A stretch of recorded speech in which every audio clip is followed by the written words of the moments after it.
अस्सलाम वालेकुम स्टूडेंट्स, आज हम न्यूटन सेकंड लॉ करेंगे। न्यूटन फर्स्ट लॉ को हमने किया था। न्यूटन फर्स्ट लॉ को हम लॉ ऑफ इनर्शिया भी कहते हैं, ठीक है। आज हम न्यूटन सेकंड लॉ करते हैं। स्टेटमेंट में कहते हैं कि the net force on a body is equal to the product of a body mass and its acceleration.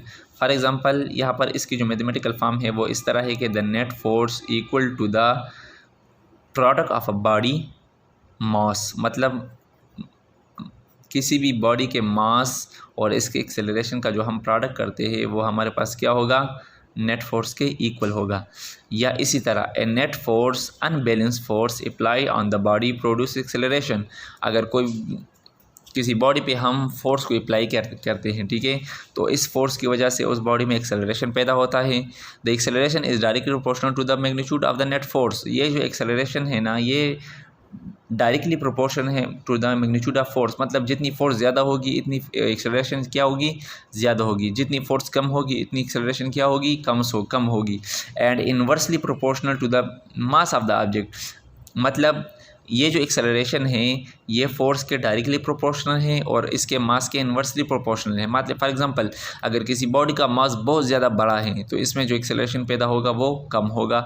अगर किसी बॉडी का मास छोटा है तो इसमें एक्सेलरेशन जो पैदा होगा वो क्या होगा, ज़्यादा होगा, ठीक है। मतलब अगर एक्सेलरेशन ज़्यादा होगी तो इसका मतलब ये होगा कि इस बॉडी का मास क्या है, कम है।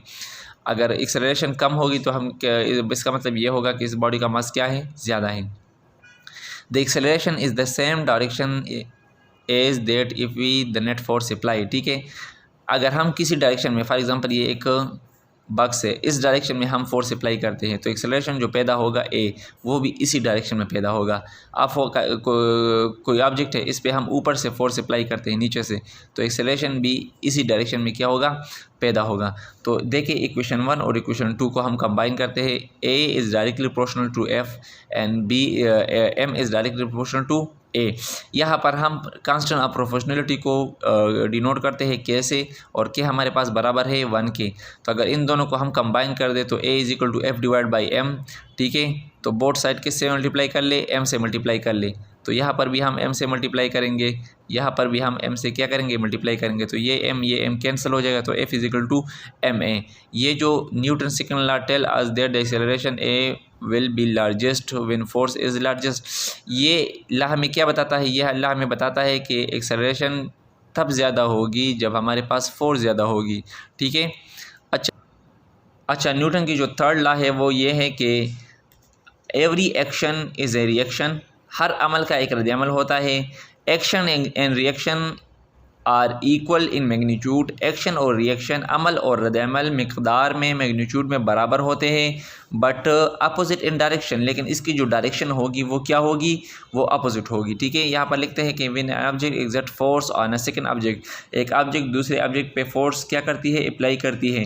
Then the second object exert a force on the same magnitude, वो दूसरा ऑब्जेक्ट वो पहले ऑब्जेक्ट पर उसी मैग्नीट्यूड, उसी मकदार में फोर्स अप्लाई करता है इस पहले ऑब्जेक्ट पर, एंड अपोजिट इन डायरेक्शन, लेकिन उसकी वो डायरेक्शन क्या होगी, अपोजिट होगी। फॉर एग्जांपल एक बॉल है, उस बॉल को मैं क्या करता हूँ, दीवार पे फेंकता हूँ, ठीक है। फॉर एग्जांपल 10 न्यूटन फोर्स में बॉल पे अप्लाई करता हूँ, तो वो बॉल दीवार के साथ जब लगता है तो दीवार भी सेम मैग्नीट्यूड का फोर्स 10 न्यूटन का फोर्स उस बॉल पे अप्लाई करता है, लेकिन बॉल की जो डायरेक्शन यहाँ पर होगी, फोर्स की डायरेक्शन होगी वो दीवार की तरफ होगी, और यहाँ पर जो दीवार की फोर्स की डायरेक्शन होगी वो अवे द वॉल होगी, ठीक है। लेकिन यहाँ पर देखिए एक्शन, ये एक्शन है और ये रिएक्शन है। एक्शन और रिएक्शन का जो मैग्नीट्यूड है वो 10 न्यूटन है, लेकिन जो डायरेक्शन है वो दोनों का क्या है, अपोजिट है। तो यहाँ पर देखिए, यहाँ पर लिखा है कि F A B equal to F minus A B. यहाँ पर ये जो माइनस है ना, ये डायरेक्शन को शो करता है कि यहाँ पर जो ये प्लस ए बी है, ये माइनस ए बी है, मतलब ये एक दूसरे के अपोजिट डायरेक्शन है, ठीक है। अगला जो टॉपिक है वो हम करेंगे क्या, वेट हम पढ़ेंगे। तो वेट हम इंशाल्लाह अगले लेक्चर में पढ़ेंगे। तब तक के लिए इजाज़त चाहते हैं। खुदा हाफिज़।